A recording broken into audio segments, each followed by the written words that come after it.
Good afternoon, everyone. J'ouvre maintenant la séance. Welcome to meeting number 48 of the House of Commons Standing Committee on Access to Information, Privacy and Ethics, and this meeting is in order. Today's meeting is taking place in a hybrid format pursuant to the House Order of June 23rd, 2022, and therefore members can attend in person in the room and remotely using the Zoom application. Should any technical challenges arise, please advise me. Please note that we may need to suspend a few minutes as we need to ensure that all members are able to participate formally. Conformément à l'article 108.3. Pursuant to Standing Order 1083H and the motion adopted by the committee on Monday, May 16th, 2022, the committee is resuming its study on the Access to Information and Privacy System. To be confirmed before the start of the meeting, which it was, in accordance with the committee's routine motion concerning connection tests for witnesses, I'm informing the committee that all witnesses have completed the required connection tests in advance of the meeting. I would now like to welcome our witnesses today, and this is the order that they will be speaking in, from the BC Freedom of Information and Privacy Association, Mr. Mike Larson, President. From the Canadian Foreign Intelligence History Project, Alan Barnes, Senior Fellow, Norman Paterson School of International Affairs. From the Canadian Immigration Lawyers Association, Andrew Walter Laszlo Colton. And from the Union of British Columbia Indian Chiefs, Robin Labat, Senior Researcher, Jody Woods, Administrative Director, Research Director, and Cook P. Wilson, who is the Secretary-Treasurer.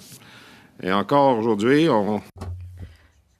Welcome to Mr. Simard, who is with us replacing Mr. Villemur. You have 5 minutes, and the floor is yours for an opening statement, sir.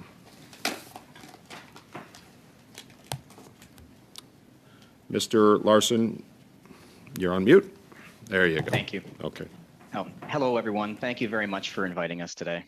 My name is Mike Larson. I'm a faculty member and co-chair of the Criminology Department at Kwantlen Polytechnic University, and I'm appearing today on behalf of the BC Freedom of Information and Privacy Association, or FIPA, in my capacity as president. I'm joining you from my office here on the unceded traditional and ancestral lands of the Kwantlen, Katsi, Semiahmoo, and Tsawwassen peoples. FIPA welcomes this opportunity to speak today about Canada's access to information and privacy system. We commend the members of the committee, both past and present, for launching this study and inviting representations from groups such as ours. I would be remiss, however, if I did not comment on the quick turnaround nature of this invitation, received on Monday with scant time to prepare for a Wednesday appearance. We've heard from several allied groups that are involved in right to information advocacy in Canada that found the turnaround time to be unreasonable, and we think that the committee's work is poorer for the absence of their voices. That said, my remarks are accompanied by a written brief outlining our analysis and recommendations, and they're guided by a question and by a visual metaphor. The question for me today is, what would a strong and effective access to information system for Canada look like? In answering this question, it's helpful to imagine the image of an onion.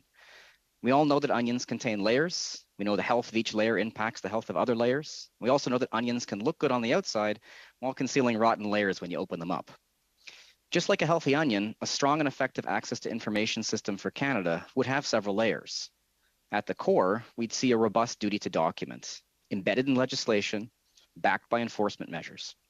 All of the other layers of our transparency system depend on the production of complete and accurate documentation of decisions made and processes followed by government.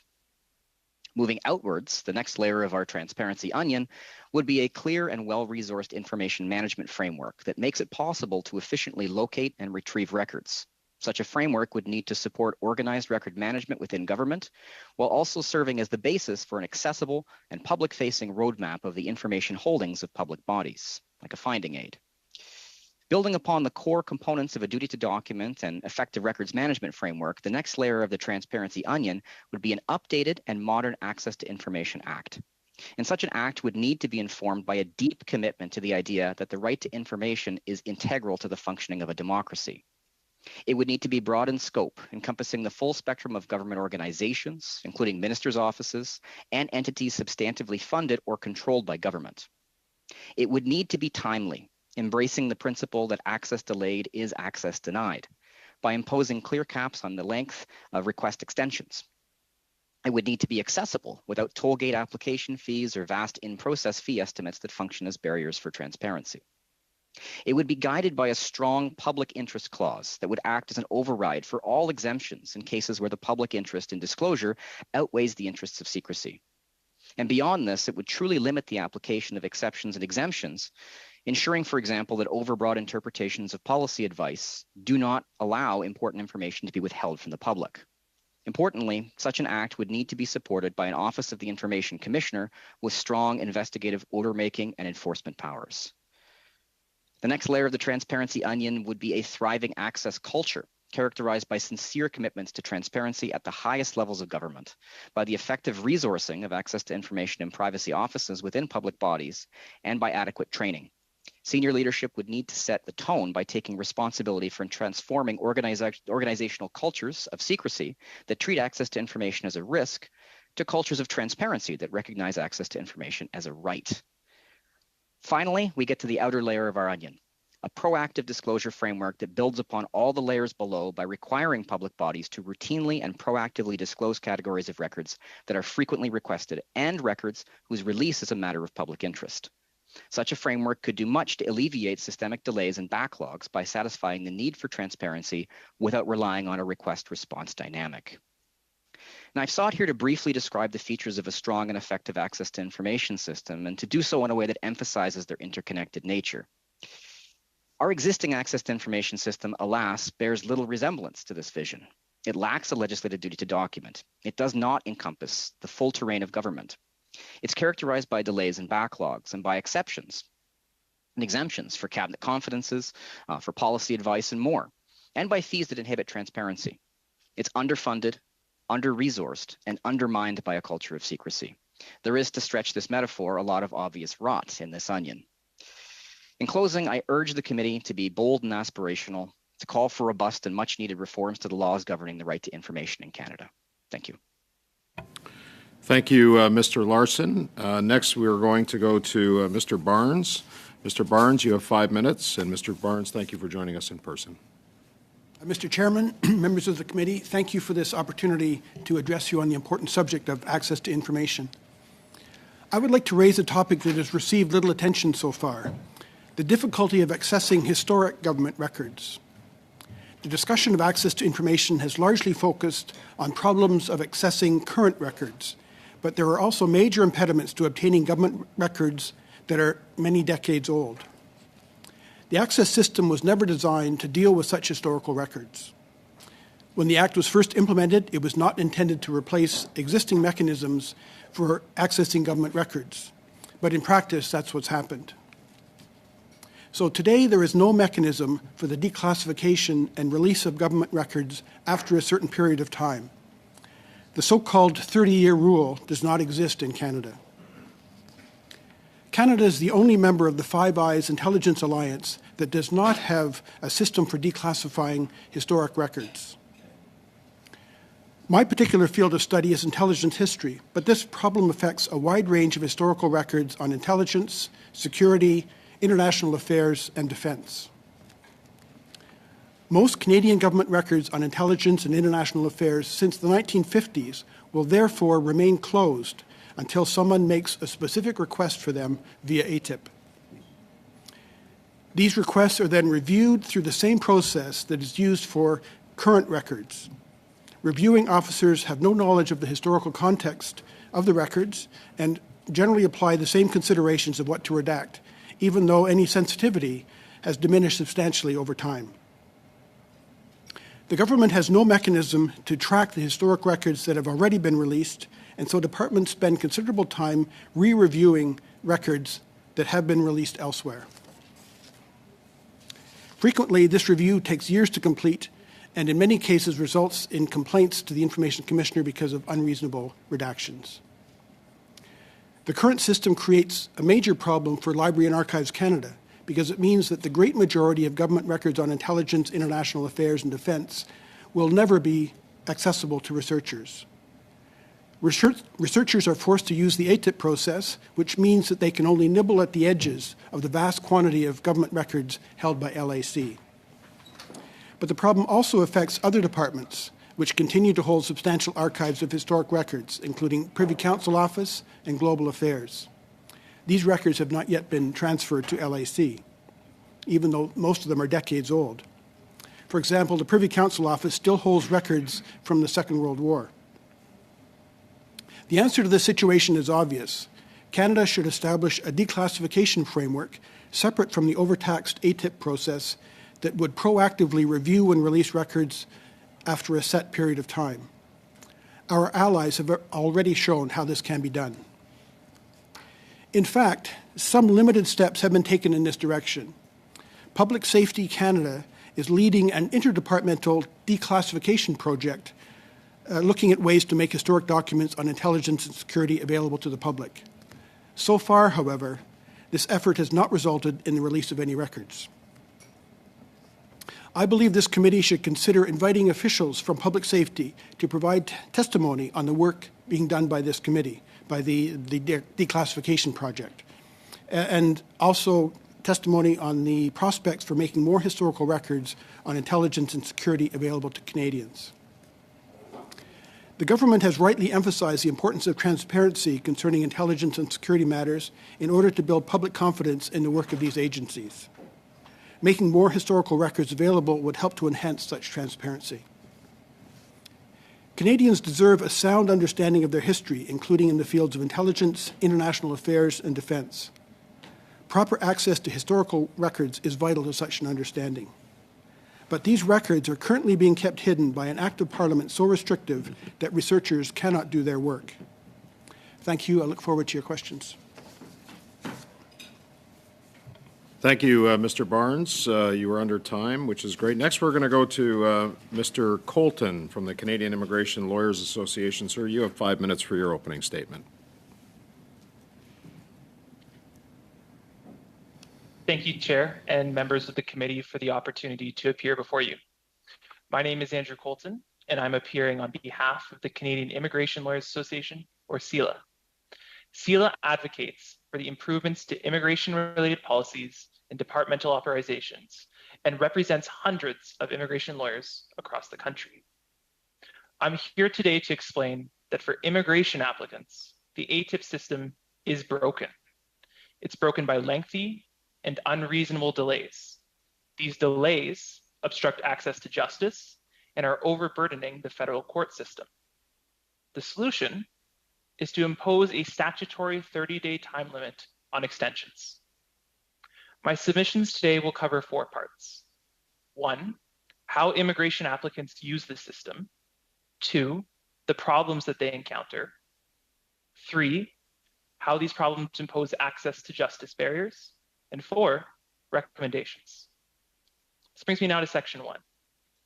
Immigration, Refugees and Citizenship Canada, IRCC, is the federal department that receives the most access to information requests. Approximately 75% of all ATI requests in the federal government go to IRCC. However, unlike other departments, 98.9% of these ATIP requests are for an individual's personal data that is held by the department. Immigration applicants are often requesting their immigration files and officers' notes on those files. This is because when IRCC refuses a decision, IRCC does not provide the reasons for the refusal. These must be obtained either by an ATIP request or by challenging the decision, often in federal court. This brings me to Section 2. There are 2 main problems that immigration applicants encounter within the ATIP system. The first problem is an increasing failure by IRCC to both process ATIP requests within the statutory 30 days and a failure to even seek extensions. Historically, the majority of ATIP requests for the refusal reasons were processed within the statutory 30 days. But during COVID, this slipped beyond 60 days. And however, over the last few months, a worrying trend has arisen. IRCC has both stopped meeting the 30-day deadline and stopped even sending extension notices when the deadline cannot be met. Instead, IRCC merely does not provide the results, and applicants are left wondering if their ATIP will be processed at all. This brings me to problem 2. Even when an extension is provided, it's often lengthy and beyond all justification. In many cases, IRCC imposes blanket 365-day extensions to provide a copy of an applicant's complete immigration record. Such an extension is often divorced from the actual time needed to produce that record. When the same request for the same application documents is made by the federal court to IRCC, IRCC can produce a copy within 1 to 2 weeks. This brings me to section 3. The delays and extensions by IRCC impose steep barriers for access to justice for immigration applicants.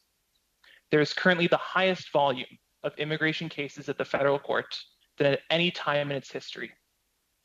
When IRCC does not provide the reasons for refusal by ATIP within the statutory 30 days, applicants are often forced to challenge the refusal at federal court merely to use the court's power for requests of records to obtain the reasons for refusal. Through its ATIP processing complacency, IRCC is turning federal court judges and clerks into ATIP processing officers. This all comes at great expense.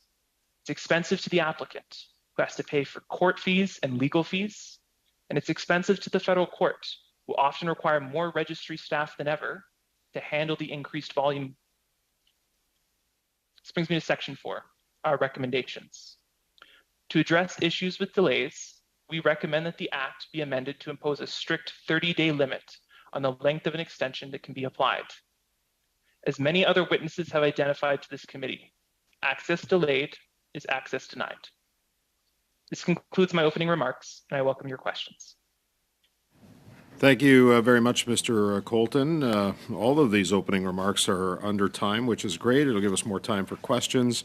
Next, from the Union of British Columbia Indian Chiefs, I would like to welcome Robin Labat, Jody Woods, and Cook P. Wilson, Secretary-Treasurer. I understand, Cook P., you'll be speaking for 5 minutes with opening remarks. Please go ahead. Yes, thank you. Thank you. Territorial acknowledgement from the Tsleil-Waututh, Musqueam, and Squamish Nations. I'm calling in from. I'm Secretary-Treasurer of the Union BC Indian Chiefs and co-chair of the BC Specific Claims Working Group. I'm going to speak about how the federal access to information affects First Nations access to justice for the resolution of specific claims against Canada. Specific claims are historical grievances brought against the federal government by First Nations when Canada fails to fulfill its lawful obligations as set out in the statutes, treaties, agreements, or the Crown's reserve creation policies. The federal specific claims process and specific claims tribunal require First Nations to submit documentary evidence to support their claims against the Crown. Most of this evidence is controlled by the federal government departments and institutions such as Crown Indigenous Relations, Indigenous Services Canada, and Library and Archives Canada. First Nations must rely on the Access to Information Act and the Privacy Act to obtain records held by the federal government to meet the specific claims policy requirements for filing claims. Since First Nations are required to obtain thousands of records held by federal government departments to substantiate their claims against the Crown, the right to access information is a fundamental component of First Nations access to justice. Just and fair redress for historical losses, a right articulated in Article 28 of the United Nations Declarations on the Rights of Indigenous Peoples, is a political imperative if we are to move forward toward reconciliation. Reconciliation has been deemed by the courts and all levels of government to be of public interest and a political priority. First Nations have unique rights of data sovereignty that are supported by the UN Declaration and embedded within First Nations laws, protocols, and governance structures. Among the types of information included is the accepted definition of First Nations data is information about First Nations reserve and traditional lands, waters, resources, and the environment.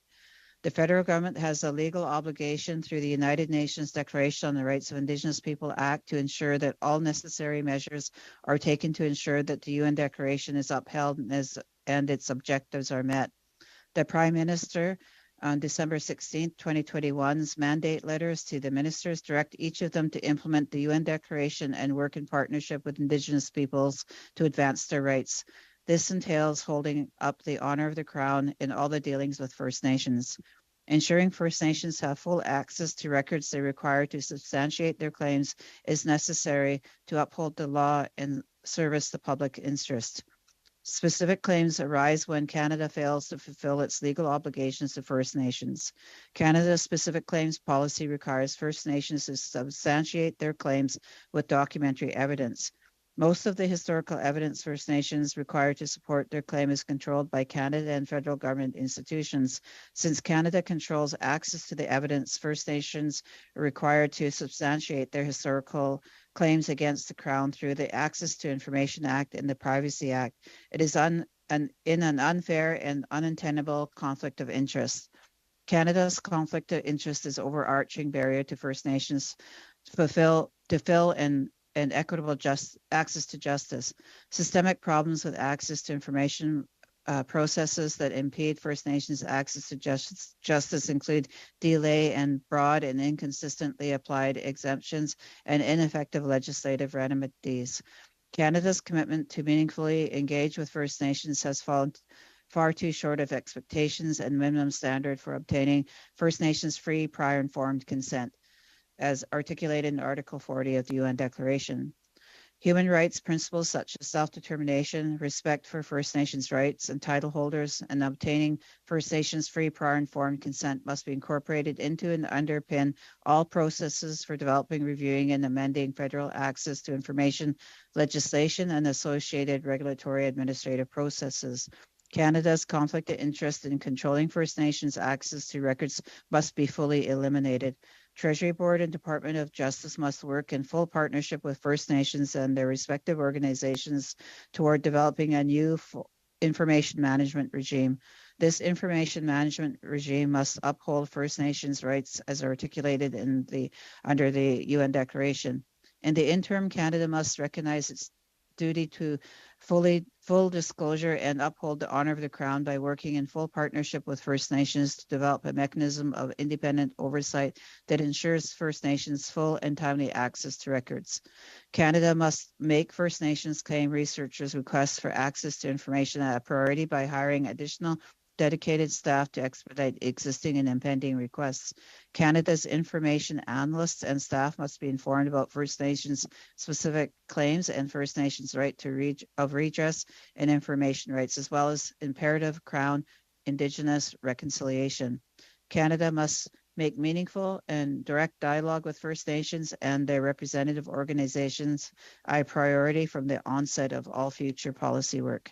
Thank you. Thank you, Cook P. Wilson. Nous allons maintenant commencer. We're now going to start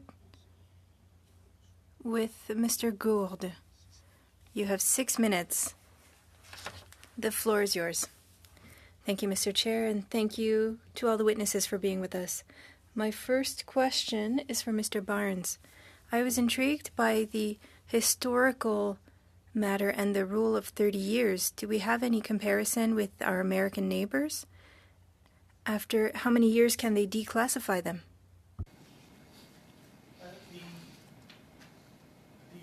American declassification system is really quite complicated, and there's various categories and so on. I'm not as familiar with that. The more familiar one is the British system, where there is legislated requirement that government records be reviewed after 30 years and in large part declassified and transferred to their national archives. There are some exceptions where materials can still be retained for longer than that, but it's a general practice that once they're 30 years old, they are transferred to the archives.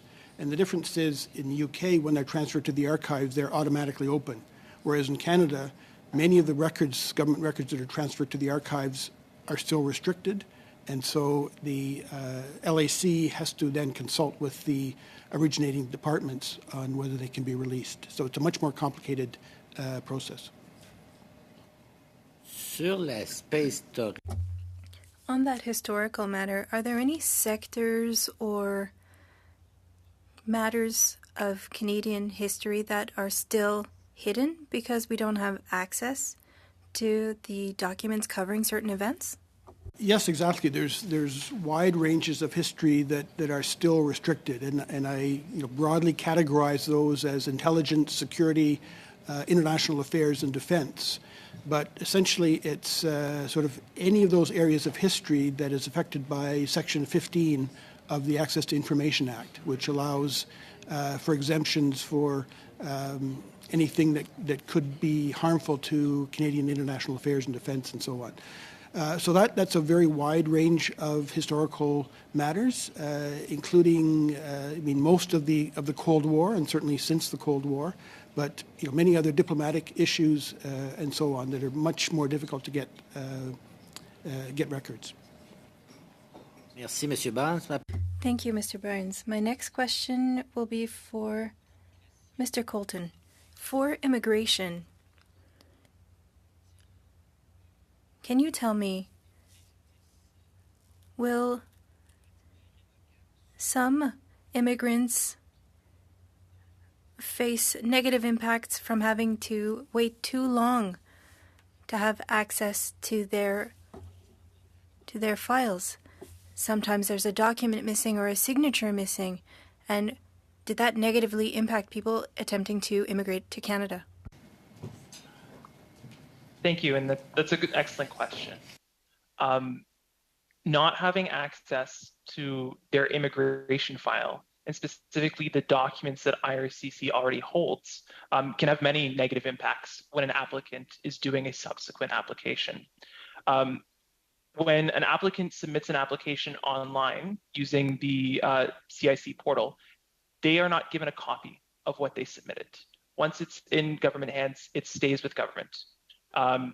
Increasingly, when you have digital applications, hard drives crash, computers are exchanged, applicants can easily lose track of what they have submitted. When an applicant cannot access their previous files, they can't understand why their application was refused. Without notes, they don't know what the officer's reasoning is. Without access to the files to do their own due diligence and review, was the signature missed? They can't determine that. Thus, when there's a very long delay and an applicant is refused, they have to wait that entirety of the delay until they can apply again so that they can make a strong application that will overcome the reason for refusal.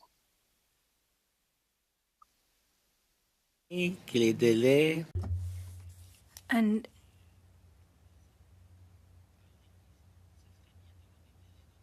it would be great to have 30 days to respond, but in our ridings we help a lot of people, and sometimes it's 6 months, a year and a half. For some people, it took 4 years to be able to immigrate to Canada. Do you see that on your end as well? Yes, we see it on our end as well. And in particular, when applicants are given, for example, procedural fairness letters, asking to explain a discrepancy between the new application and the old application, IRCC does not provide a copy of the old application when it sends that letter. It falls on the applicant to make an ATIP request for their old application and then continually seek extensions to respond to IRCC's letters saying, I have not received my ATIP request. I cannot respond to your letter right now. I have a last question for you, Mr. Colton. If you had a magic wand to find a way to make the process simpler at Immigration Canada, what advice would you give? There would be two parts. One that falls within the purview of this committee, and one that actually falls within the purview of the Immigration Committee. The first part would be the 30-day timeline, that extensions cannot go beyond 30 days. That would help many immigration applicants because oftentimes there's a time limit to respond to refusals and challenge them. And a 30-day extension limitation would keep them within that time limit. But secondly, if you could discussed this with your colleagues on the Citizenship and Immigration Committee. The solution is for IRCC to just automatically provide the reasons for refusal in the refusal letters. IRCC has promised that they will explore this initiative when they responded to the Information Commissioner's systemic investigation back through 2018 to 2020. That result has not yet appeared. And similarly, IRCC has not consulted with stakeholders or immigration lawyers on making that a reality. Thank you, Thank you, Mr. Colton. I'm sure this issue will come up again through questioning. Merci, Mr. Gould. Thank you, Mr. Gould. Baines for 6 minutes. Mr. Baines. Thank you, Mr. Chair, and thank you to all of our guests for taking the time to join us today on our committee. My questions are coming from the traditional territories of the Musqueam. My first question I will ask is to Mr. Barnes. You talked a little bit about the history. Which other aspects of Canada's information laws are there that are preventing researchers from studying Canada's history? There's various aspects of the current arrangements that make it very difficult for accessing historical records. And a large part of that is the government really doesn't know what it has already released. These records are in various different departments, and so in some cases I've been able to obtain records, and then I've asked for sort of a similar file from another department. They don't, they have no way of tracking what has already been released by a different department. So they're spending an awful lot of time re-reviewing these records that have already been released. They're just not aware of what's already out there, and they're still very sort of narrow view of what they think can be released. So that's a problem when departments are complaining that they're overwhelmed with work when they're essentially creating additional work for themselves.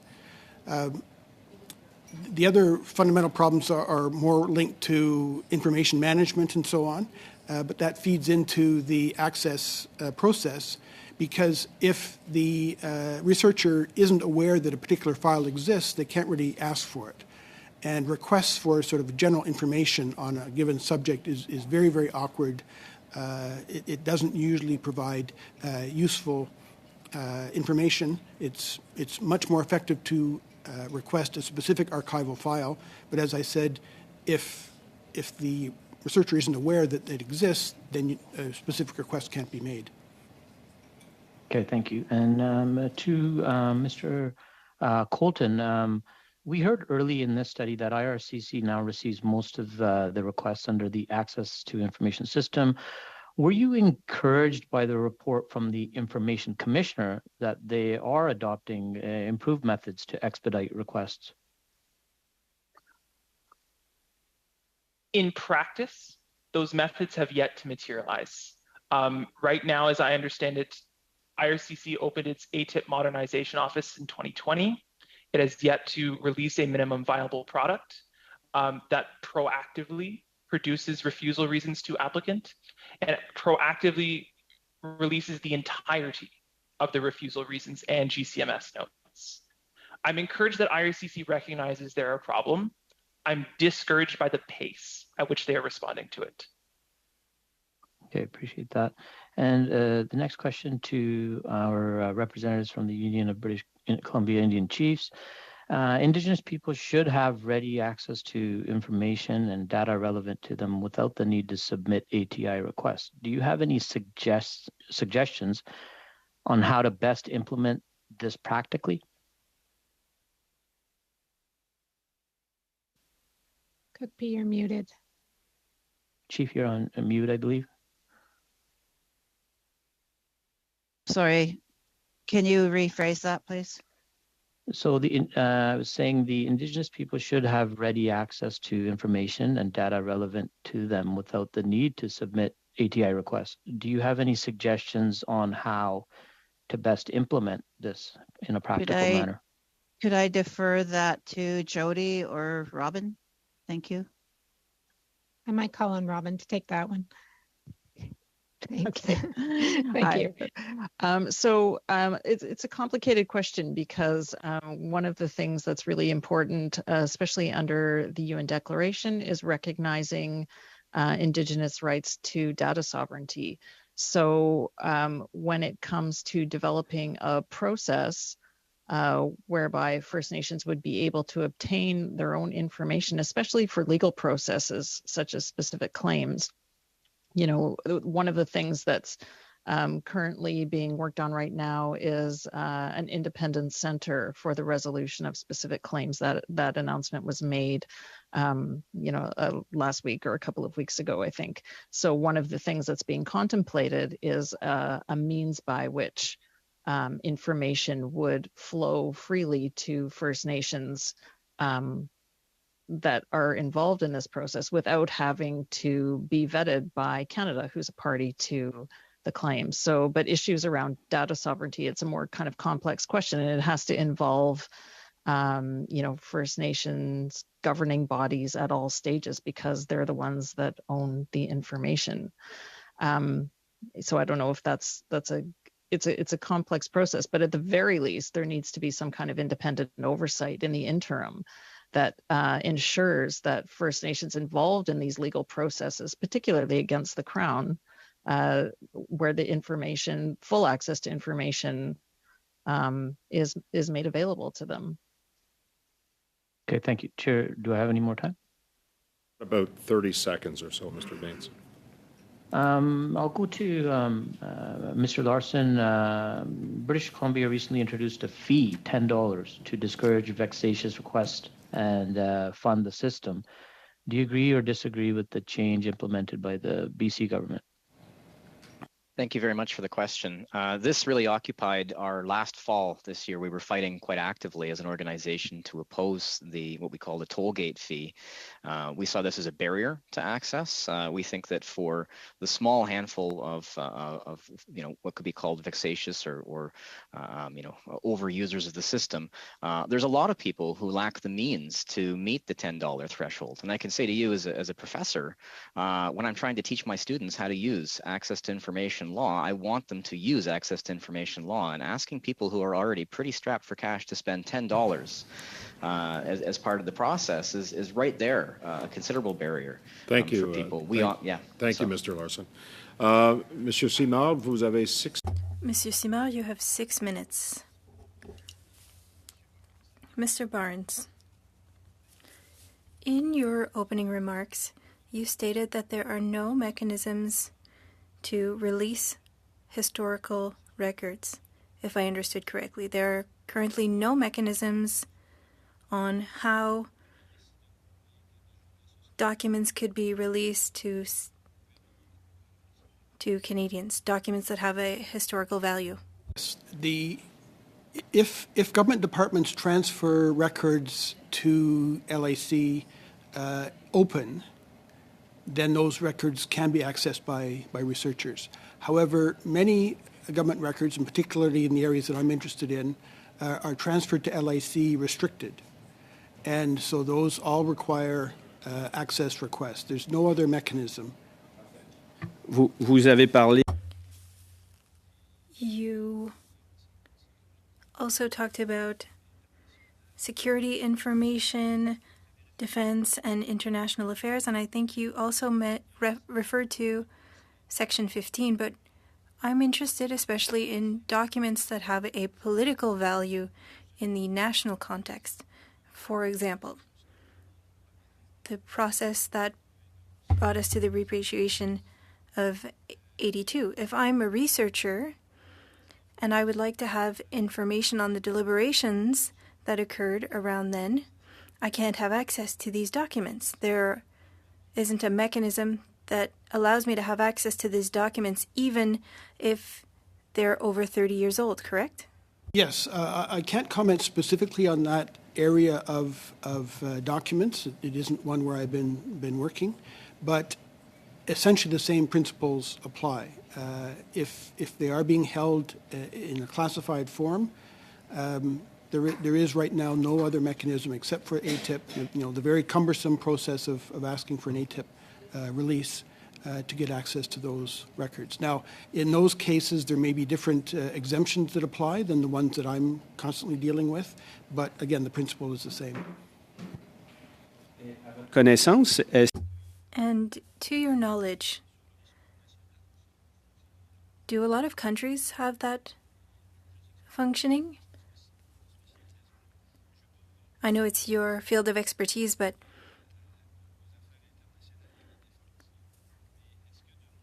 are there a lot of countries that have that way of functioning, where they are not ready to make documents public that have to do with political decisions in the past?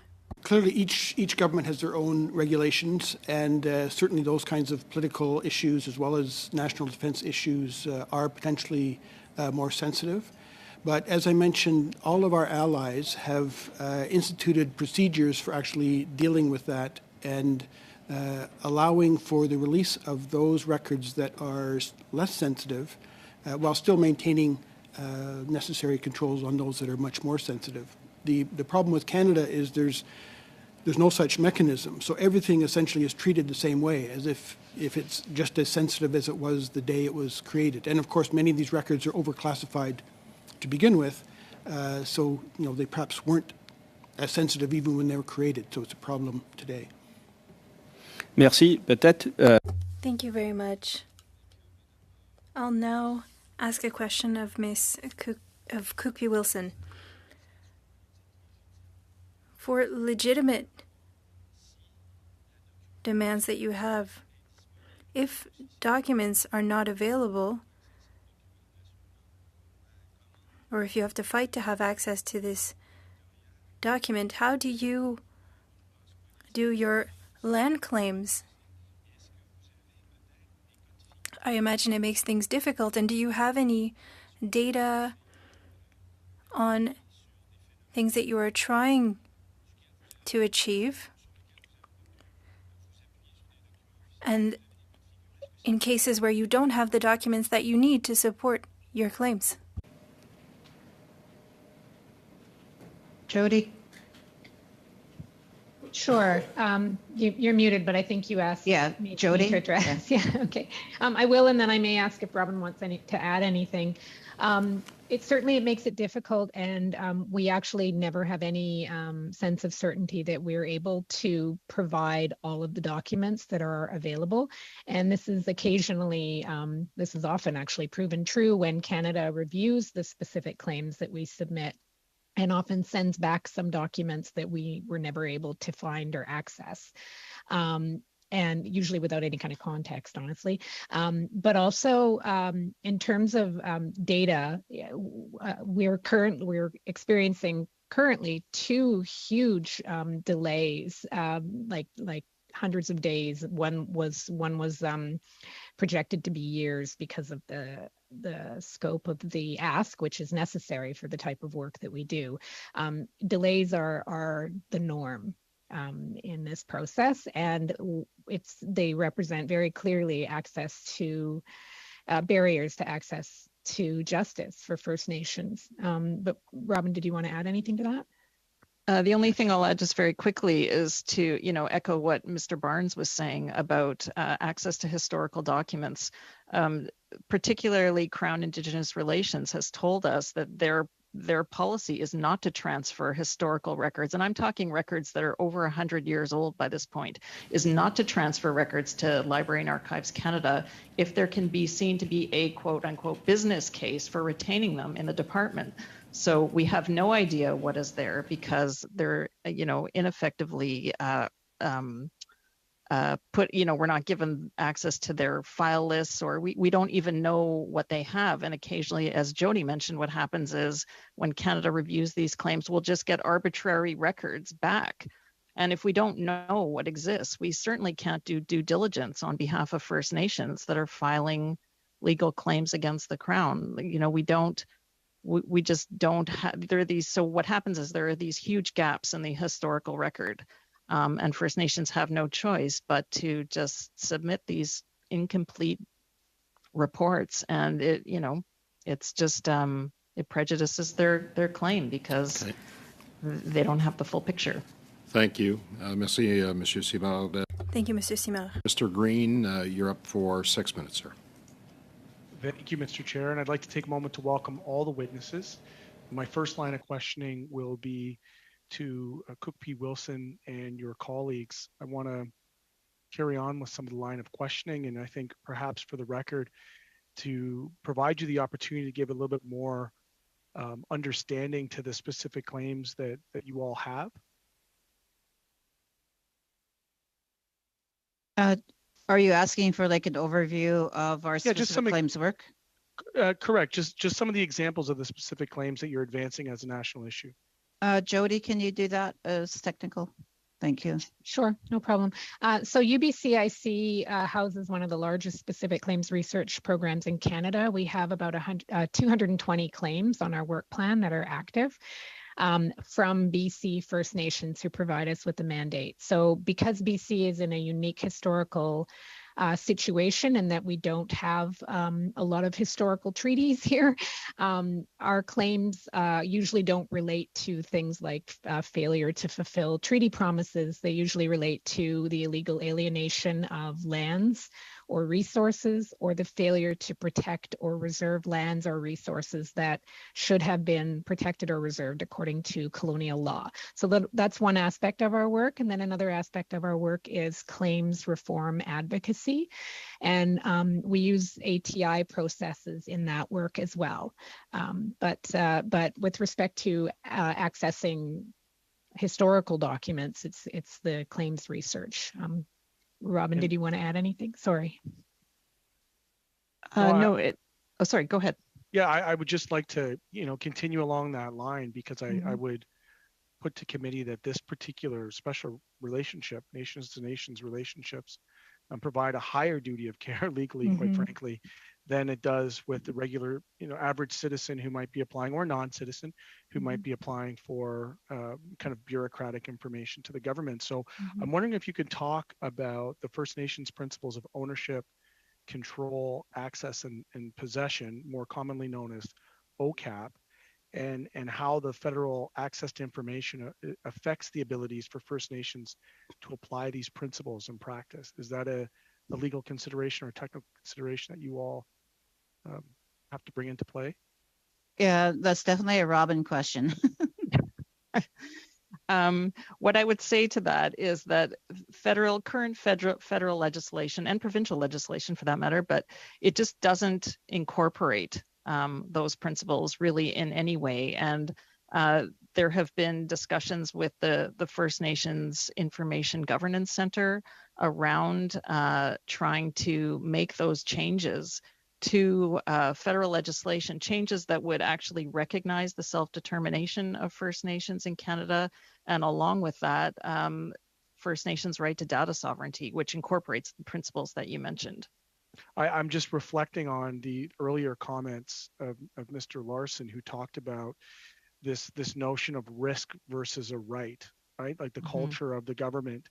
And when I hear you reflect on how some of these departments consider the historical records by a business case, I find that language, I'll say on the record, quite offensive when it comes to what's really at stake here in terms of justice and the pursuit of justice, and ultimately on the sovereignty of these nations that are in question and under legal action against the state. So I'm wondering if you could, given all of the fanfare and congratulations this Liberal government heaped upon itself when it moved the United Nations Declaration for the Rights of Indigenous People, if you could just reflect on how some of the barriers you may have faced in your process as nations to nation that might have prevented First Nations to be able to use this information for redress mechanisms to obtain fairness. Cookpee, did you want to answer that, or?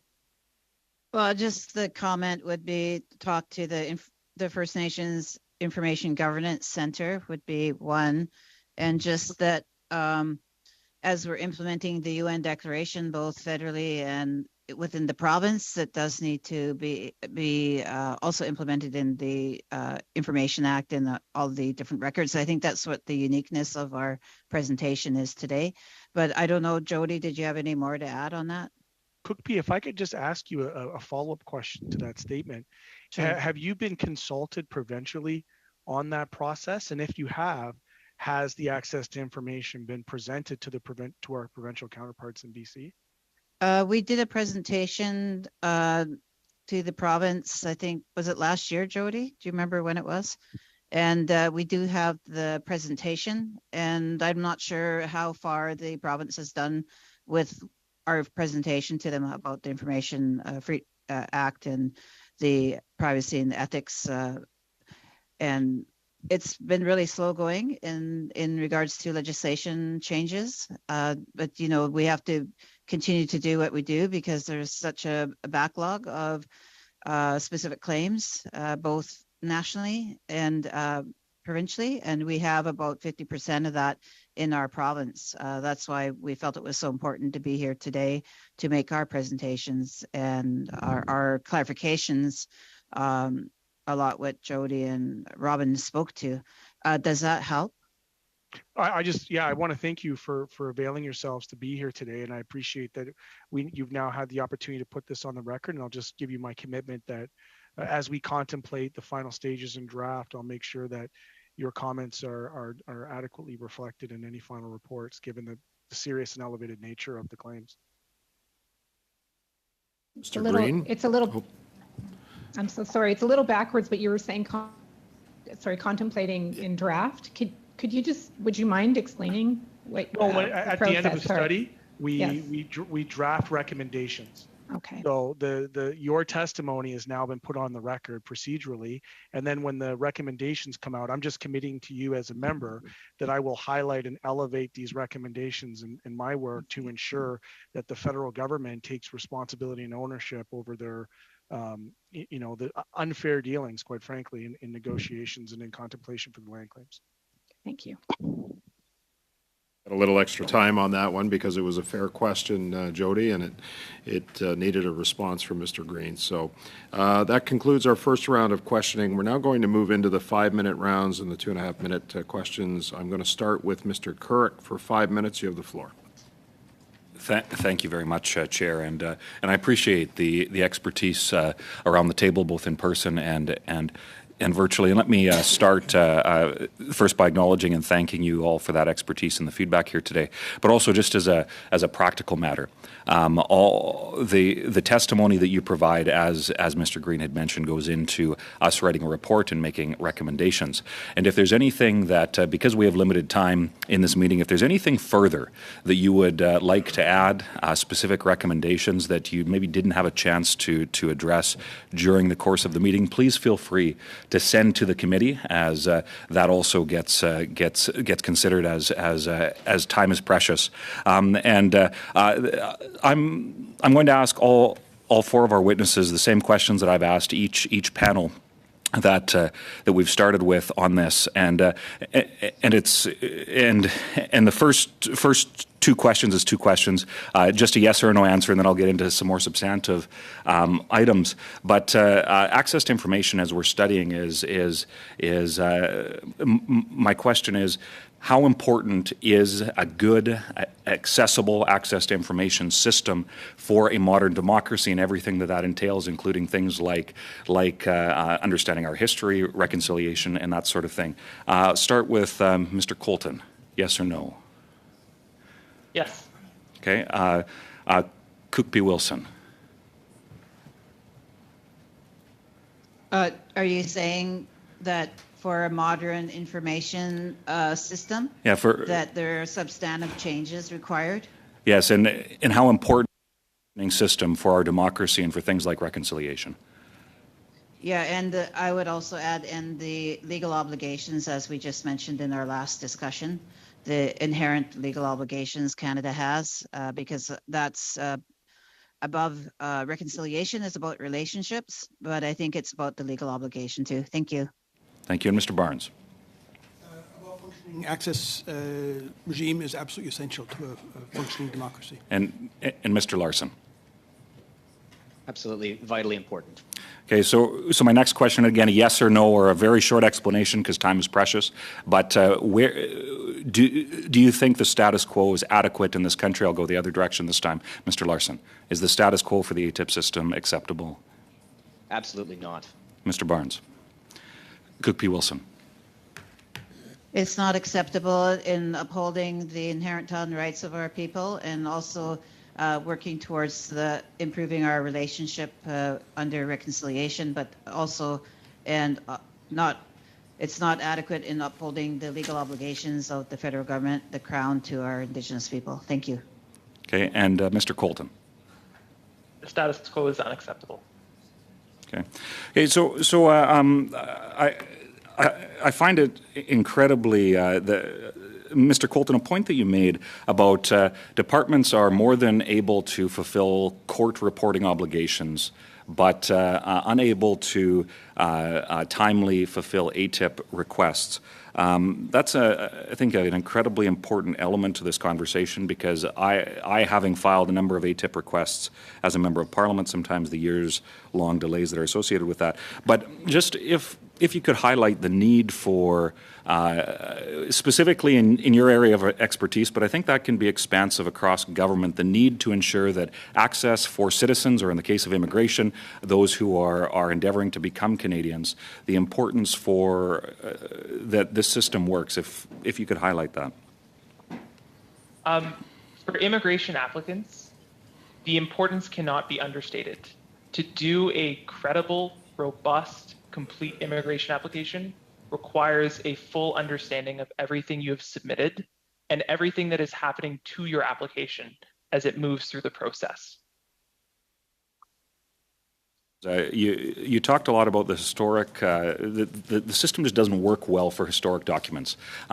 We've heard a number of times reference to open by default. And I would suggest that too is a concept that should be translated across government, that maybe, the onus needs to be reversed. Would you care to expand on maybe some of the ways that you think we could solve some of these concerns? I only have about 15 or 20 seconds. You got about 30 seconds. 30 seconds. Yes, I'll certainly try and do that. Certainly, I think the system should be more biased in that direction of open by default. However, as a former member of the intelligence community, I do recognize that there are legitimate reasons why some records do need a protection. But I think the sort of philosophy behind the system needs to change so that it is much more of an expectation of open by default with clearly delineated exceptions if that's not going to be the case. Mr. Barnes, nice and succinct, the way we like it. Mr. Kirk, thank you. Mr. Fergus, you have 5 minutes. Thank you, Mr. Chair. And I would also like to recognize that we are gathered on the unceded territory of the Algonquin people and the Anishinaabe Nation. I have 2 questions. My first is for Mr. Barnes. To come back to what you just said,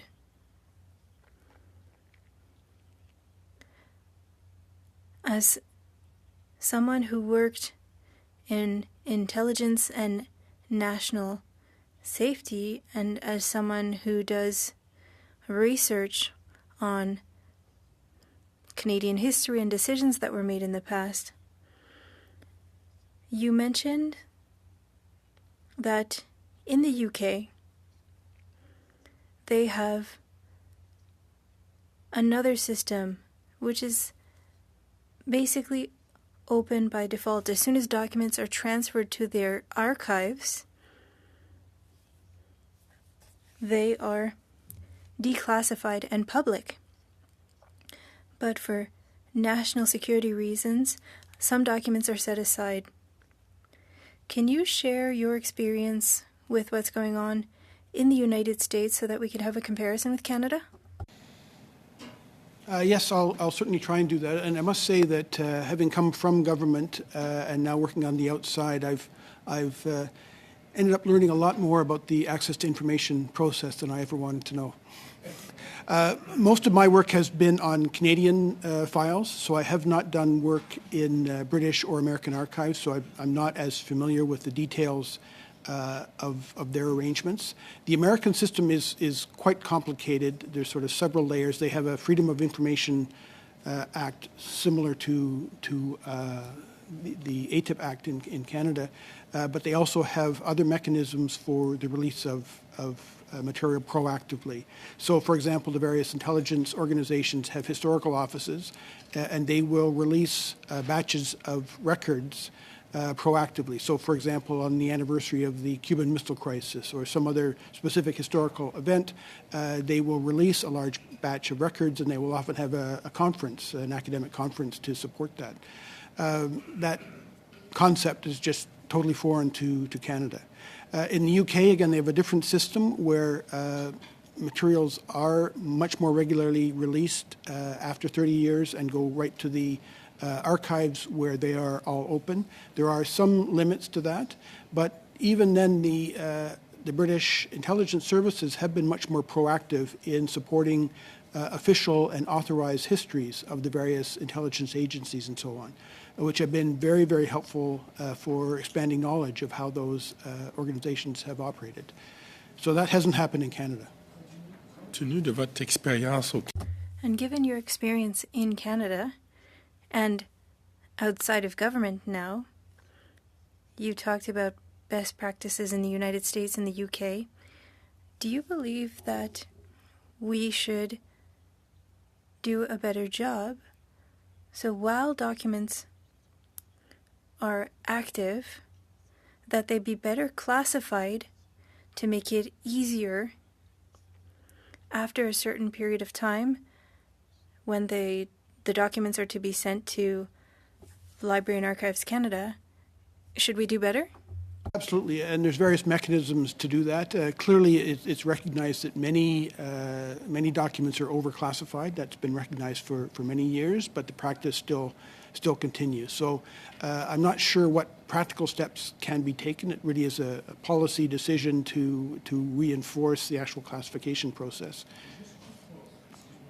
Dire comme la classification des documents, je voulais dire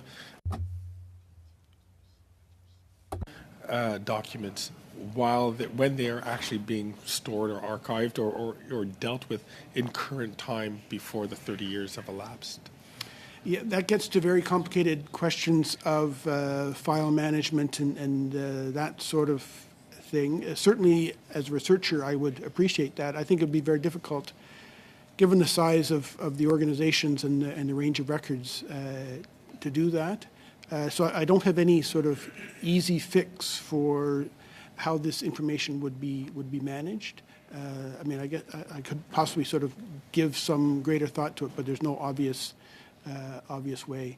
But I mean, there are steps that have been taken. So the declassification project that Public Safety has started has conducted a pilot study and looking at a large batch of records from the 50s and 60s from the Canadian Joint Intelligence Committee, and determined the officials who were involved in reviewing them determined that most of those records could be released. However, the departments who own those records are still trying to figure out what they're going to do with it. They are not yet ready to accept those kinds of recommendations. They still have this very much a culture of secrecy, of sort of overprotection for records that really are no longer as sensitive as they might have been at one time. Thank you, Mr. Barnes. Mr. Fergus, thank you. Prochaine, on allait à Monsieur. We're going to move to Mr. Simard for 2.5 minutes. Thank you very much.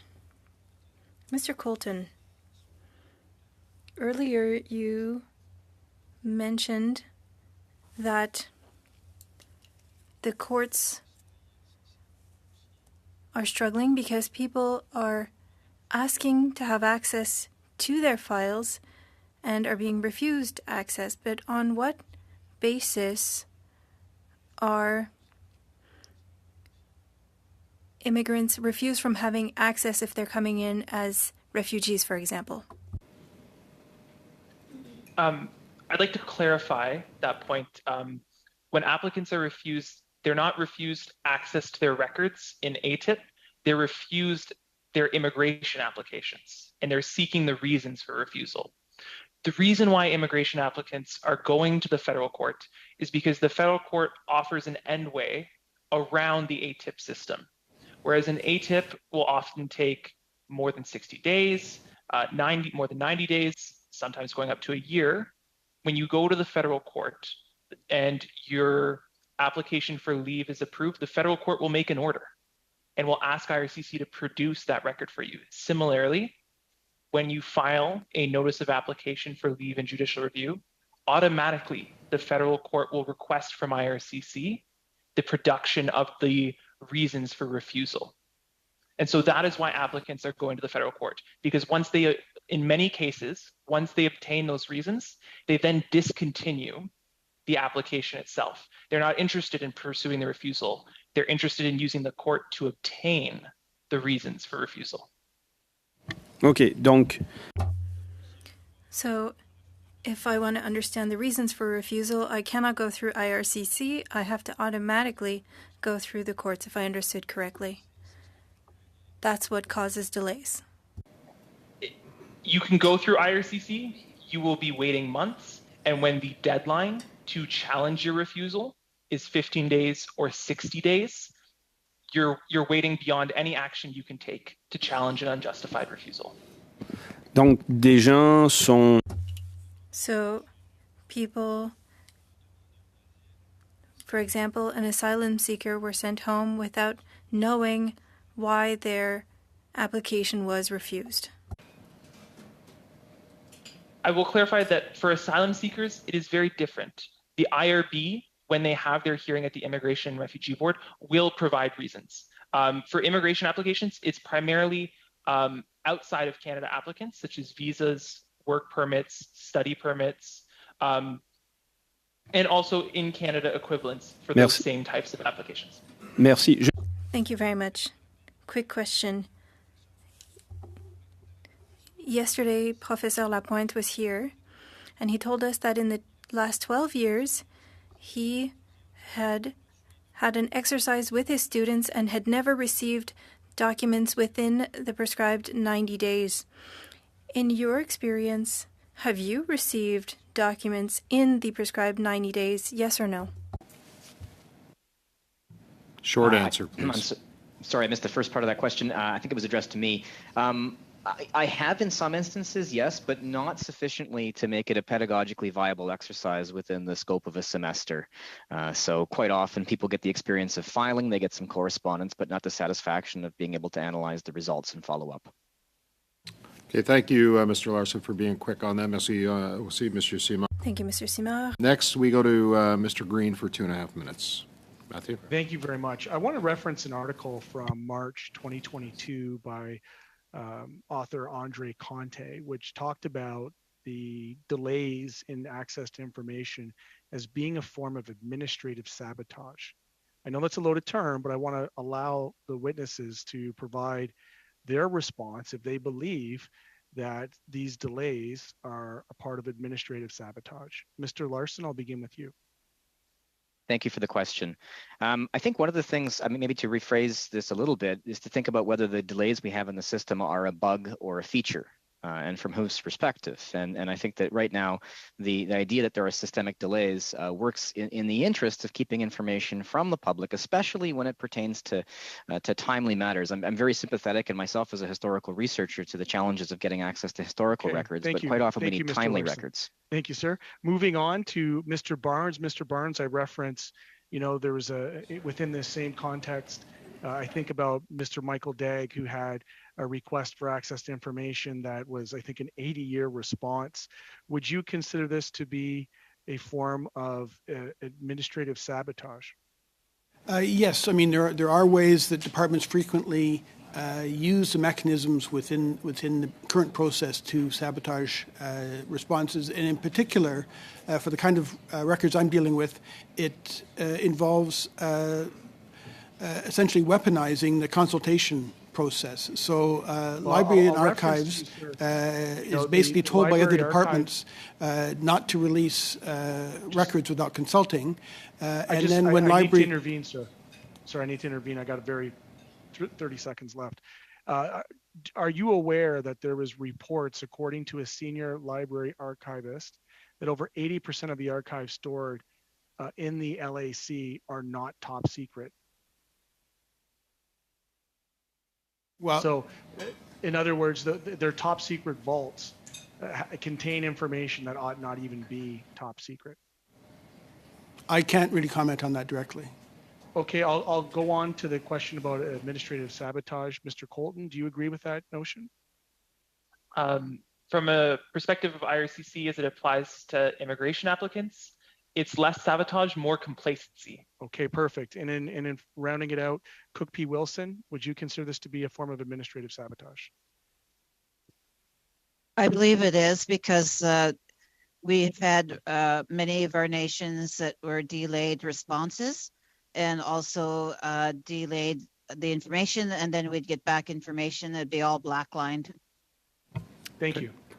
Thank you, Mr. Green. I'll continue. We're going to continue with Mr. Gould. You have 5 minutes. Thank you, Mr. Chair. My question is for Mr. Larson. In your opening remarks, you talked about federal institutions and access to information issues, that there's a culture of secrecy and a lack of transparency. Do you believe that in the long run that could cause Canadians to become cynical and that they could lose trust in Canadian institutions? Thank you very much for the question. Yes, absolutely. One of the themes that our organization, FIPA, has been pushing for several years now is the idea that trust in public institutions is achieved through transparency and renewed through transparency. We live in an environment right now where people are exposed to lots of disinformation, misinformation, and having timely and accurate access to information is vitally important as an antidote to some of those narratives.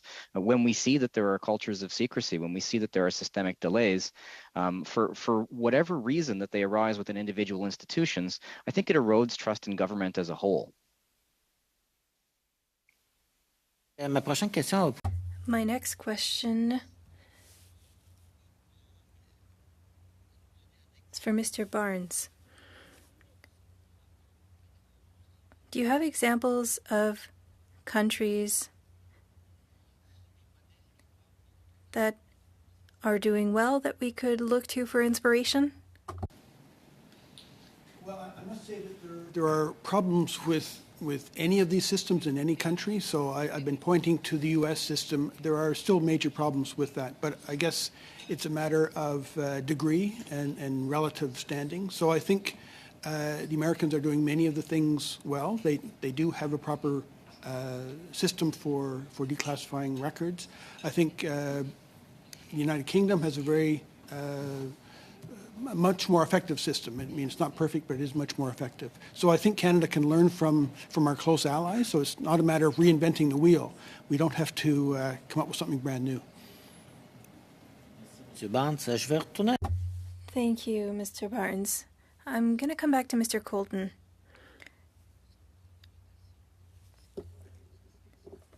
We're seeking to increase immigration, but with all the delays, do you believe that it is a goal that is achievable? It's a goal that is achievable from an immigration end. The increase in immigration will result in an increase of application refusals, which will result in an increase of ATIP requests and then an increase of complaints to the Information Commissioner. If the committee is looking to restore teeth to the Information Commissioner, one of the easiest methods is to remove the reasons why immigration applicants take up 60 to 70% of Immigration Commissioner resources with their complaints. Merci. Ma prochaine question. Thank you very much. My next question is for Cook P. Wilson.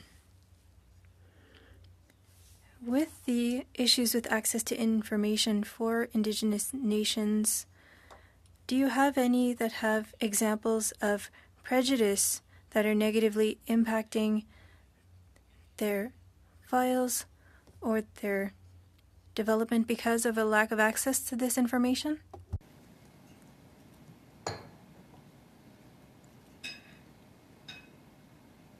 Madame Wilson. Ms. Wilson?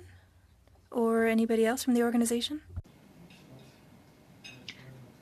Cookpee, you're muted. Yeah, Jody, can you follow that up? I can't quite hear sometimes when they're translating very Okay. well. I had a hard time understanding the question, actually. I'm so sorry, but do you think you could repeat or rephrase a little bit? Est-ce que les The Indigenous nations that you represent, they're having issues accessing their information.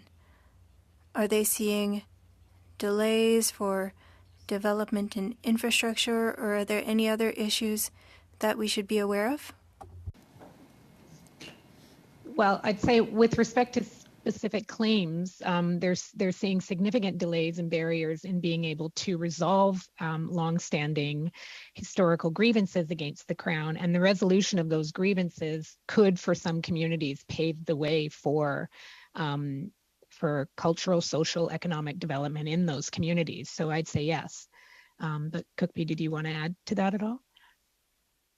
I would just say it's the ongoing conflict of interest, because a lot of the information that we're asking for is in regards to Canada's unlawful taking of our lands and our resources and causing violations or breaches. So there's that underlying issue of conflict of interest in regards to how the records are managed, how the records are accessed, and also we don't even know what records they have to be able to access them, as Robin mentioned earlier. So there's ongoing issues with that, and we need the records to be transparent so that we can access them, and that they shouldn't be delayed for lengthy decades or months or years, because that's typically what happens, and then we get it back. It's all black-lined, a lot of cases. Thank you.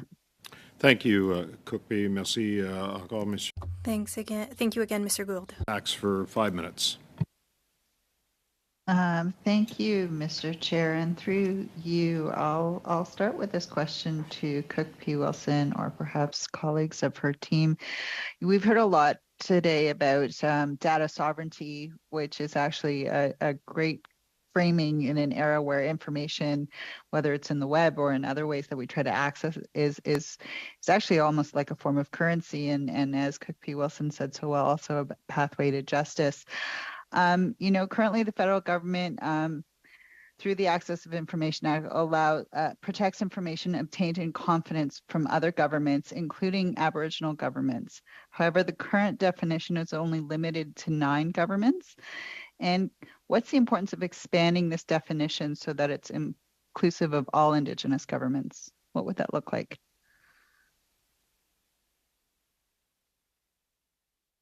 Robin, can you take a response at that, please? Sure. I mean, there's, hundreds of nations across the country, and, to just kind of pick and choose a few with, that are granted these rights, or who have had the ability and time to develop their own internal maybe access to information processes. So they've had a chance to work these into different agreements with the federal government, like as part of a treaty agreement or something like that. I mean,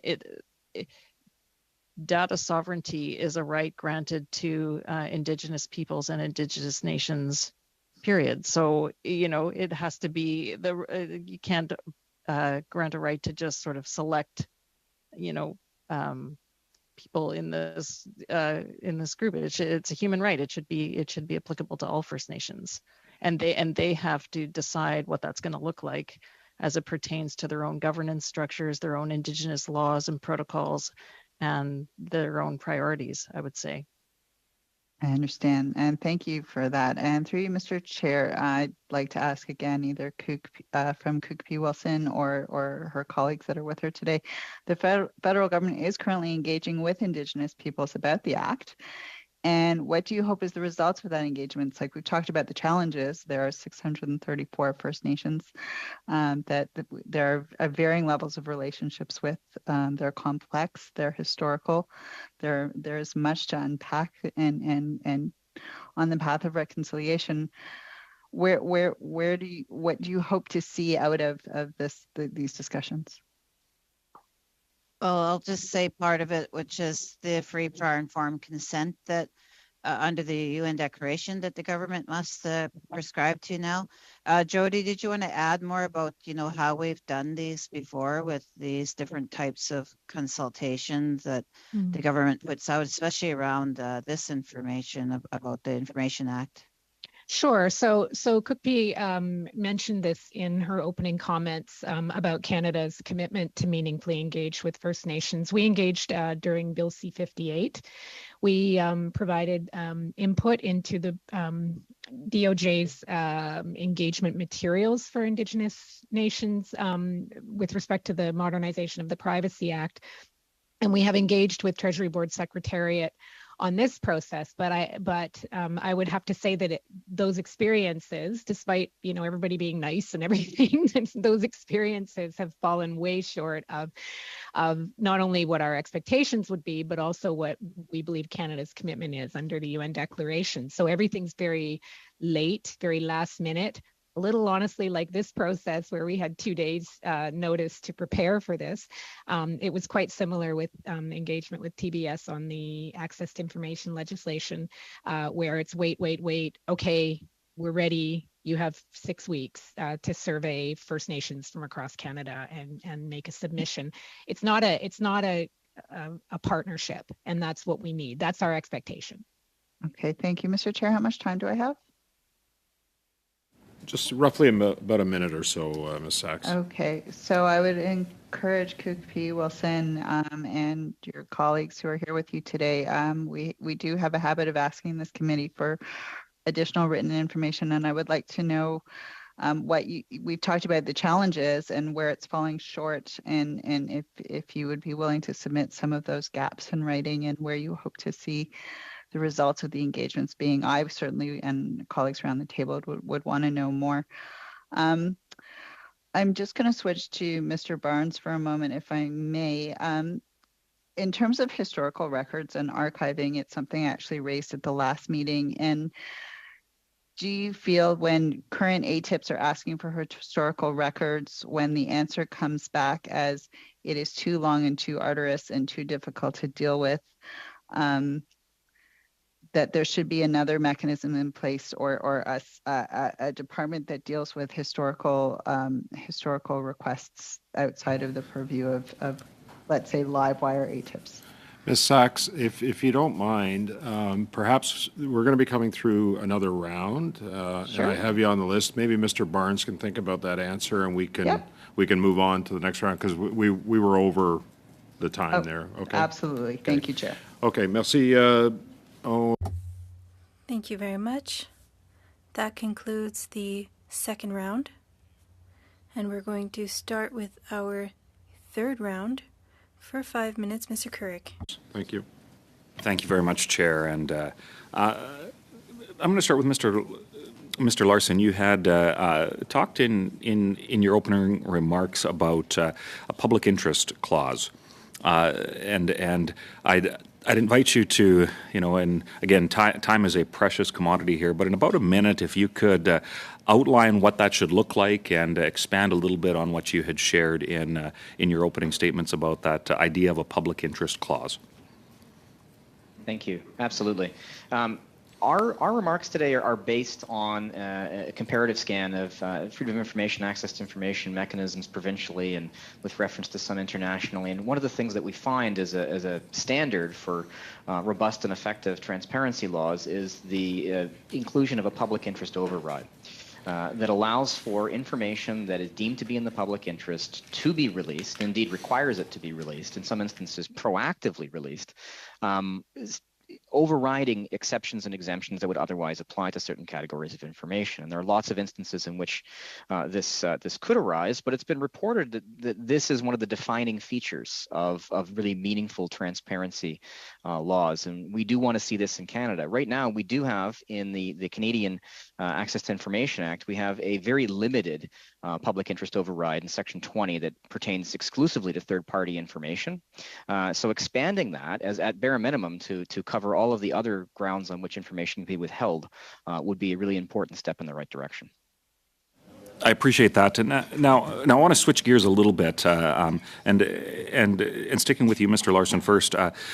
Technology has changed a lot, and we see a massive increase in the types of communications. Of course, it used to be files and filing cabinets and letters sent between departments via messengers and that sort of thing. And of course, now we have a wide diversity of what communications looks like, especially within government.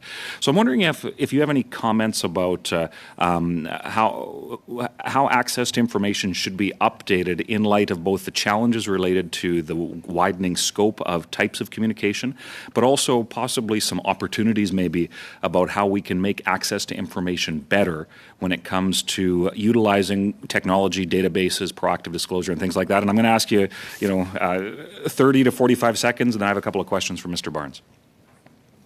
Excellent. Yeah, I'll keep this very close. I think it's a good idea to review for the committee to take a look at New Zealand's Public Records Act of 2005, which embeds a requirement for the documentation of government work, requires that people who are working for government create and maintain adequate records of their activities. There's a variety of ways to go about doing that, but I think having not only a legislated requirement, but also a standard, right, so that there isn't an ad hoc approach that deals with each new emerging kind of technology. It seems that we're always chasing new technologies on this rather than having a standard that we use for documentation. So that would certainly be a starting point on this.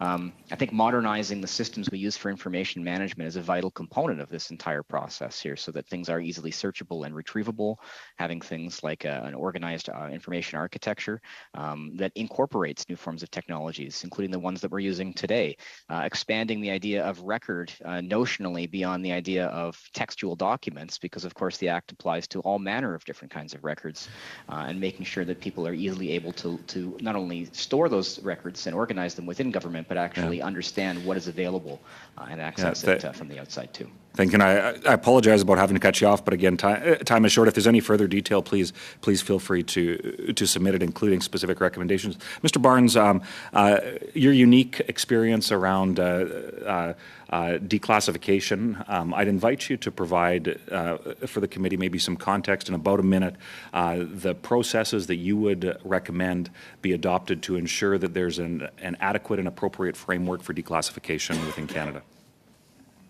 Well, in fact, I mean, that's a huge question, and it's exactly what the declassification project has been working on for the last couple of years.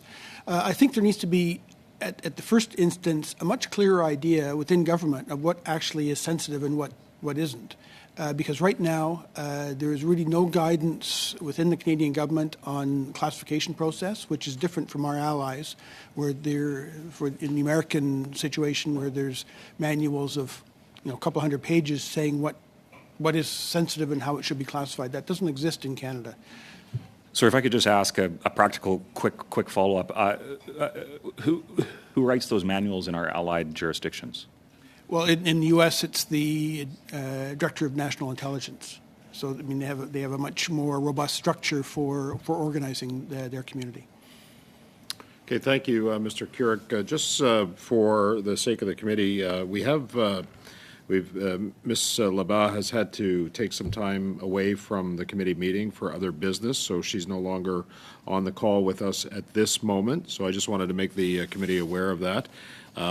Next, I have Mr. Fergus for 5 minutes. I will remind Mr. Fergus we did leave off with an unanswered question for Ms. Sachs that I'm sure Ms. Sachs would like to have responded to from Mr. Barnes. So if you want to take some time to do that, I will give you a little extra time just to be able to do that. Okay, thank you. That's very generous, Mr. Chair.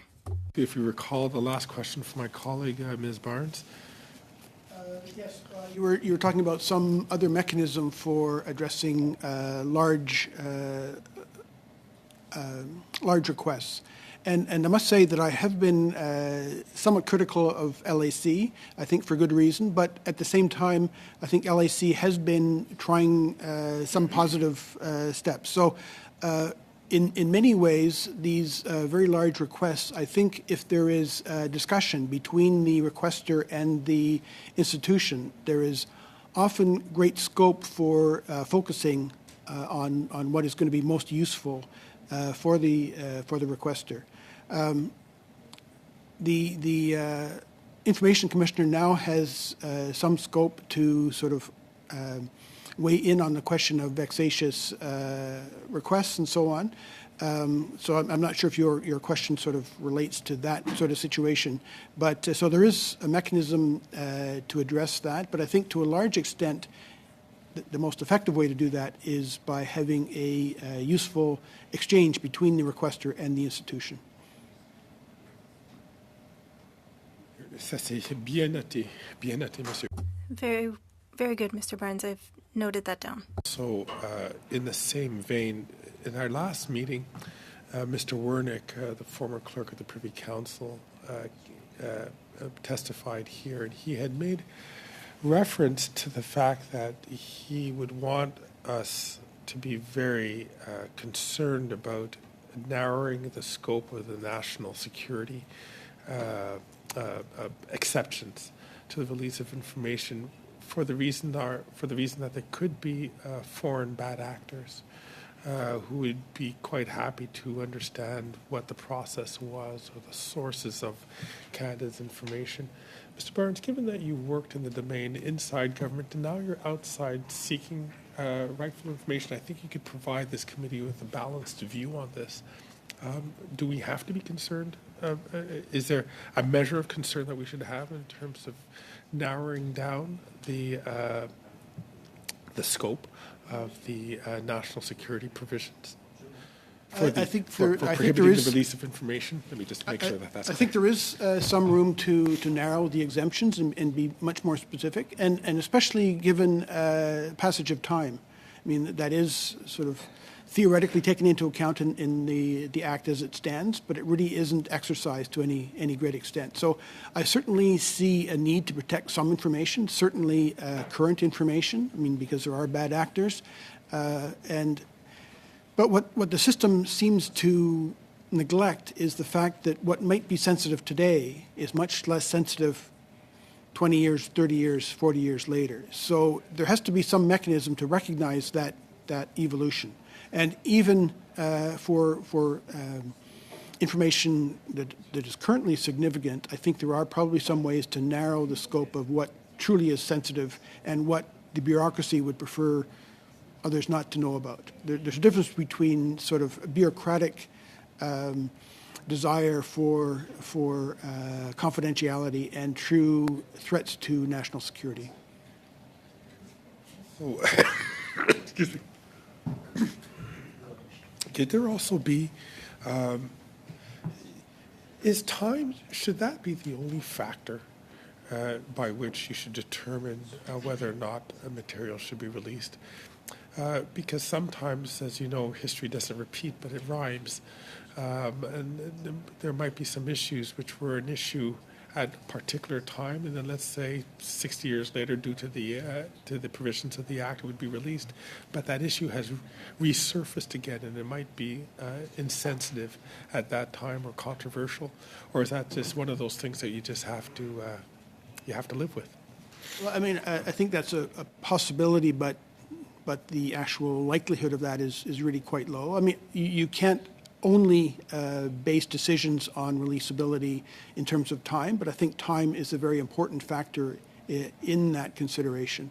And there certainly will be some things that continue to be sensitive over a longer period of time, but those are very narrow. And I think when reasonable people look at it, it becomes immediately apparent.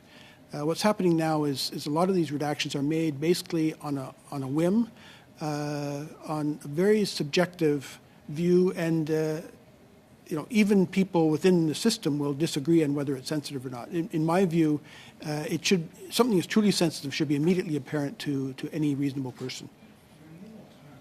For the lapse, but if Mr.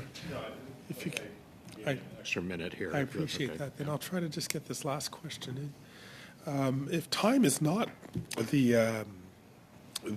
should not be the only factor, not just releasability should be a factor. But does this all call for the importance of perhaps standardizing who does the evaluation as to what should be released and when, rather than leaving it up to a series of people who occupy that post within government for whatever sins they've committed to in their previous careers? Exactly. And I think that's why it's so important to have a systematic process for the declassification of records after a given period of time. And so then you would have people who are familiar with these records, familiar with all of these issues, and could handle records from a variety of departments rather than each department trying to interpret things themselves. So I think that would be an important positive element of a proper declassification process. Mr. Fergus. Thank you, Mr. Fergus. Mr. Simard, you have 2.5 minutes. Thank you. Mr. Larson, in your opening remarks, you made reference to an analogy of an onion and talked about the different layers. You talked about the duty to document and of updating the legislation, developing a culture of transparency, but these are all things that take some time to accomplish. I don't know if, for this committee, do you have something that could be done in the short term to improve access to information? Yes, absolutely. I would say that the ones that you mentioned, those recommendations have been mentioned, many times in the past, and so there is a moment to start working on this, even if we won't see the results immediately. But I think strengthening proactive disclosure is a really important mechanism, because ultimately a lot of the information people are seeking, we're using access to information law not necessarily as a means of last resort, but because there's no other avenues that are really readily available. There's a lot of requests for routine categories of information, and there's not as much guidance as there should be in the federal law around processes for proactively releasing certain categories and making them readily available. And I do think, and we see this in some other jurisdictions, that doing this in a better way will alleviate some of the pressure on the system, and it's something that can happen, right off the bat, really, if we start working on it immediately. Okay. Peut-être. Perhaps I can ask the same question to Mr. Colton for IRCC. So, in the short term, what could be done to improve access to information? I would reiterate the same recommendation I've done, a strong time limit on the length of an extension that can be imposed, and quite honestly, proactive release of reasons of refusal to applicants when they are rejected in their immigration applications. Et si je vous demande... And Mr. Barnes, in the short term, to improve access to information and to historical documents, what could we do? Things that could be done, I guess if I had to pick one specific thing, I would say greater restraints on the weaponizing of the consultation process. Departments are using the consultation process to sort of kick the can down the road, and the other, the department that's consulted takes years to respond, and yet nothing happens. So I think that needs to be tightened up. Okay, merci, Monsieur Simard. Thank you, Mr. Simard. We go next to Mr. Green for 2.5 minutes. Mr. Green. Thank you. In keeping with my rapid fire way of going through the list of questions with the witnesses, I'm going to put the following question to those that have been at this for quite some time. I watched with interest the government propose a Minister of Digital Government, and I thought had a mandate that was supposed to help fix some of this stuff in terms of the way IT moved across the whole of government. So from July 2018 to October 2021, they had it and then kind of unceremoniously dumped it. So my question, beginning with Mr. Larson, were you ever involved in consultations with that ministry? Did you provide any feedback on ways in which they might be able to help streamline services that might ultimately include access to information? The straightforward answer is that FIPA didn't consult on that particular project. We were interested in the idea of a digital charter, and we saw the obvious intersections with transparency and access to information, particularly proactive disclosure, but we haven't had an opportunity to consult on that. It wasn't around long enough, I guess. Mr. Barnes, yourself? Didn't any of that. Mr. Barnes? I wasn't involved in any of those consultations. Were you aware of the ministry? And in your opinion, do you think that it offered any opportunity to provide a better access to information regime? I'd have to leave that to the other witnesses. It really is outside my area of expertise. Mr. Colton, I'll try you. To my knowledge, CELA was not invited to those consultations. But again, we're also sort of straying outside of my area of expertise. Okay. Cook P. Wilson, obviously, there'd be a whole host of ways in which theoretically the potential Minister for Digital Government might help improve some of the services provided through any of the ministries intersecting with First Nations. Were your colleagues ever consulted with this Minister of Digital Government? Not to my knowledge that we're contacted in any way, shape, or form about that ministry. Jody, can you verify it? Nope. I don't think I could say more than that. Yeah, I mean, I used to be on the Government Operations Committee, and I watched with interest and hope that the government could provide, a better pathway forward for services, programs, and access to information, and then it just disappeared. So I just wanted to contemplate that with my last round and thank all the witnesses for your subject matter expertise. Thank you, Mr. Chair. Mr. Green, and for those of us who are wondering, for those of you who are wondering, our witnesses and our members of our committee, why we're not hearing the lucid tones of Mr. Barrett today, I filed an ATIP and he lost his voice over the weekend. It just came back. So that was quick. Next, we're going to go to Mr. Carrick. So, Mr. Carrick. Thank you very much, Chair, and just while I have the floor, just to thank. Normally I do it after the meeting, but not only the witnesses, but everybody else who makes committee proceedings possible, like the clerk, the analysts, and of course the IT and building services people. Just a quick note here before I jump into my questions. Often that's stated after the fact, but glad to get it on the record. Mr. Colton, I'm just curious, this is one of those unique situations where we have ATIPs and access to information is a big part of it, but it kind of bleeds over into the well-functioning of a department. So I'm wondering if you could maybe comment on both what the access to information side of things, but if there's some practical recommendations that this committee should have to pass on to or ask the government to act on to simply make the system so that people aren't forced to file ATIPs to get the basic information and then have to refile ATIPs to get an understanding as to why ATIPs weren't disclosed or what was redacted, et cetera, et cetera. So if in about a minute you could expand on that, that'd be great. Currently, IRCC has gone through a systematic revamp of their applications, making everything digital first. At the same time, the information that applicants are seeking is digital. It's stored in GCMS, IRCC's database. In many cases, the GCM notes are pre-flagged for whether they're sensitive or should be excluded from an ATIP request.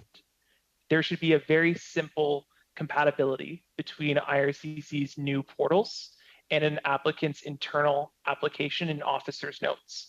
An ATIP request should not be filed. An applicant should just be able to see it through their portal. Thank you very much, and I would cede the rest of my time to Monsieur Gord.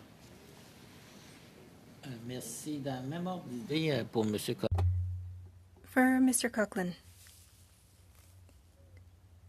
do you have an idea of the rates of refusal in immigration files that require an access to information request?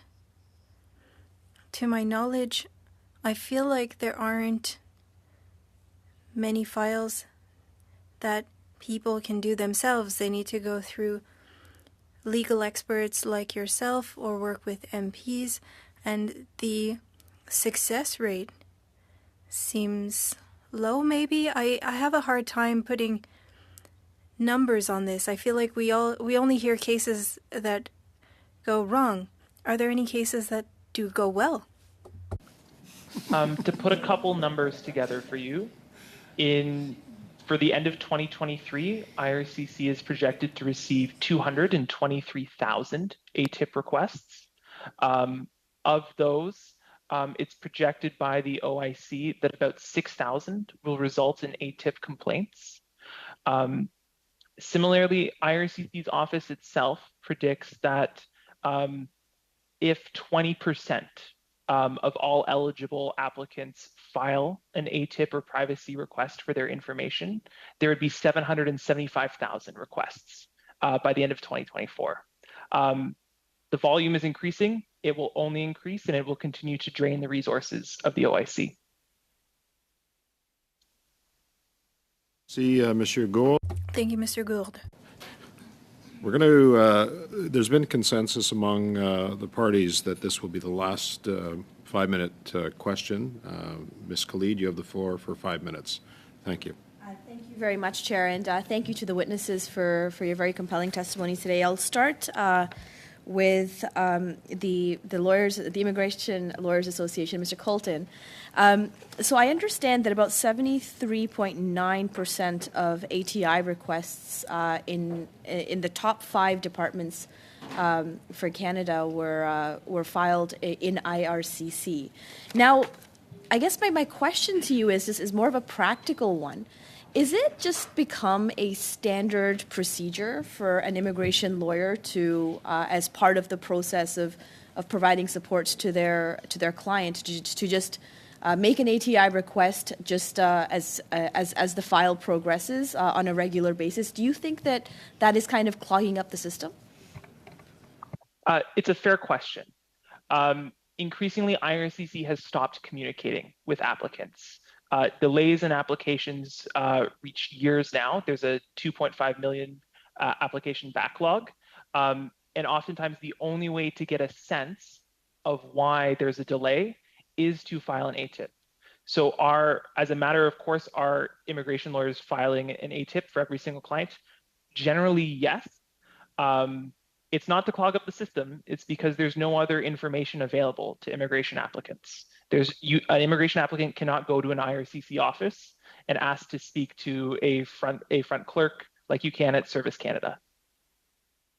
Thanks for that. I really appreciate it. Now, do you think that there's a correlation between successful service delivery within departments and the number of ATI requests that are made? I would say yes. Unhappy applicants file ATIP requests to understand what went wrong. Thanks for that. I'll move on to Mr. Larson. Mr. Larson, at our last meeting, we heard from Mr. Wernick and another witness as well about Canada's ranking internationally on just how open and transparent we are in comparison to other countries. Now, I can list, like Canada's second out of 85 according to U.S. News and World Report. Open Data Watch ranks Canada 15th. Rule of Law Index from the World Justice Project ranks Canada on open government 13th out of 140. What is your take, Mr. Larson, on where Canada is in respect of the rest of the world? Thank you for that. It's a good question. I think that there needs to be a differentiation between access to information and open governments. I've been really heartened by a lot of open government initiatives that I've seen the Government of Canada take over the last 10 years. More active and proactive release of data sets, I think, does put us not necessarily at the head of the pack, but certainly in a progressive way. But open data is one thing, and a robust access to information regime with legislated proactive disclosure is something different. And I think think in that regard, we have fallen behind. Canada was once regarded very much as a leader in transparency and access to information, and I think that we've slid. We've been complacent. We've left some systems unchanged for too long, and we're no longer leading in the way that we could or should be, and we have the potential to do that. Thanks for that. And so just to carry that on, and this is obviously not just a Canadian problem, it's becoming more and more a worldwide problem with respect to misinformation, disinformation, a general mistrust of governments in general. How does that play into ATI requests or requests for information from governments, not just in Canada, but elsewhere as well? This is a very important question. I think that people sometimes interpret the delays, the systemic delays in processes. I had an RCMP request take 5 years recently. That was a record for me. And people often hear from people who interpret that as there's something to hide. There's something sinister. There's no reason government would withhold this information if everything was indeed above board. And so therefore, I'll jump to some conclusions about this. My position on this is typically there isn't necessarily some sinister or nefarious motive, although certainly these things can be weaponized, but rather that there's a lack of effectiveness in the system that creates backlogs and delays. But people are free to interpret the reasons for that. And I know if I had filed my very first request, as many of the people we work with do, they're not frequent users, and they hit a brick wall with filing an access request and lose faith in the system, and that can only amplify other concerns they have, legitimate or otherwise, around the functioning of our democracy. Thank you very much. Thank you to all the witnesses. Thanks, Chair. Thank you. First of all, I want to thank all of the witnesses who were here on Zoom and in person. I know I found today's information extremely valuable, and I'm sure it will form a big part of our report. I also want to thank those of you who reached out to us asking to be part of this study. We are going to continue this study on December 5th and December 7th. The input that you've given us today, as I said earlier, has been extremely valuable. Cookpee, I do see your hand. I just wanted to note an important study that we did called Full Disclosure, Canada's Conflict of Interest in Controlling First Nations Access to Information. So that was in November 2022. So that was submitted by the National Claims Research Directors and Union BC Indian Chiefs. So it was a discussion paper respecting 1 year review of Access to Information Act and modernization of the Privacy Act. I just wanted to make sure it was on record and that we mentioned that was conducted. Thank you. Well, I do appreciate that, Cookpee, and thank you for bringing that to our attention. Again, thank you all the witnesses. Thank you to the committee members. Monsieur Simard, merci. Thank you, Mr. Simard, as well, for staying with us today and for the study. The meeting is now adjourned.